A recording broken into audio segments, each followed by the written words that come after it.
આજે તો વ્લોગમાં હું પોતે જ ઇમોશનલ થઈ ગયો. જાડિયાથી પાતળા થવાનો 53મો દિવસ. સવારમાં વહેલા ઉઠી ગયા, કડવી કોફી બનાવી, મોટું ડેપા જેવું કેળું ખાધું અને રસ્તામાં કોફી પીતા પીતા આપણે પહોંચી ગયા હતા જીમની અંદર. બૈડા ફાળ એક્સરસાઇઝ કરવાની હતી, એટલે બેક બાઇસેપ્સની એક્સરસાઇઝ સાથે શોલ્ડર બી હતા. અને બસ એક્સરસાઇઝ કરીને આપણે વન સ્કૂપ વેન વન સ્કૂપ ક્રિએટિન લઈને પહોંચી ગયા હતા ઘરે. પહોંચીને જોયું તો મમ્મી બહાર ગયા હતા, પણ મારી બેને બધું રેડી કરી રાખ્યું હતું મારા માટે. ના જોઈને એટલું ઇમોશનલ થઈ ગયો ને, કેમ કે બોડી જીમમાં નહીં રસોડામાં બને છે. ઘરવાળાના સપોર્ટ વગર કશું ના થાય. પછી આપણે મિક્સ વેજીટેબલ 200 ગ્રામ કટ ને 1 ચમચી ચિયા સીડ્સ નાખીને ડોજામ ગાલીને નહીં ધોઈને મસ્ત રેડી થઈ ગયા. આપણી second meal mix vegetable salad, ચણા લોટના પુલ્લા, 200 ગ્રામ દહીં ખાઈ લીધું. અને ત્યાં હું પહોંચી ગયો ડેલી કોફી પ્લેસ ઉપર. ત્યાં અક્ષત પણ આવ્યો તો. કોફી પીધી, માતાજીનું નામ 108 વાર લખ્યું. અને ખબર નહીં આને એસ્થેટિક વિડીયો ઉતારવો હતો, એટલે એ ઉતાર્યો. ત્યાં અચાનક મારો દોસ્ત મળ્યો જે ટેટુ કિંગ છે, મીત. અને એને કીધું, ભાઈ પ્લીઝ મારો ફરીથી એકવાર વિડીયો લો, કેમ કે મેં વાળ બરોબર સેટ નહીં કર્યા. એટલે બીજી વખત વિડીયો લીધો ને હું પહોંચી ગયો ઘેર. અને ઘરે જઈને મેં શું જોયું કે ઘરે બર્ગર બનાવ્યું છે. મેં કીધું તમારી ભલી થાય. પછી મેં એક એપલ ખાધું, ભાણિયા થોડી વાર રમાડ્યો. અને પછી આપણી સેકન્ડ મીલ 100 ગ્રામ રાઈસ, 200 ગ્રામ પનીર અને મિક્સ વેજીટેબલ સેલેડ ખાઈને વન સ્કૂપ વે પેક કરીને આપણે રેડી થઈ ગયા ટેકનો પાર્ટી માટે. હું પહોંચી ગયો મારા દોસ્તોને મળવા. અને ઘરે બર્ગર ને અહીંયા બર્ગર. આને તો ચેવા ઝાડા થશે. પછી ગ્રીન ટી પીધી, દોસ્તો જોડે ઉનો રમ્યા.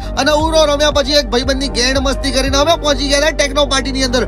એટલી જોરદાર પાર્ટી હતી ને કાવો કેફે ની અંદર. મજા આવી ગઈ. અને એવા ગાડા જેમ નાચ્યા છીએ ને અમે લોકો. બસ વન સ્કૂપ વે લઈને દિવસ પતાયો. તમે ફોલો કરો લ્યા.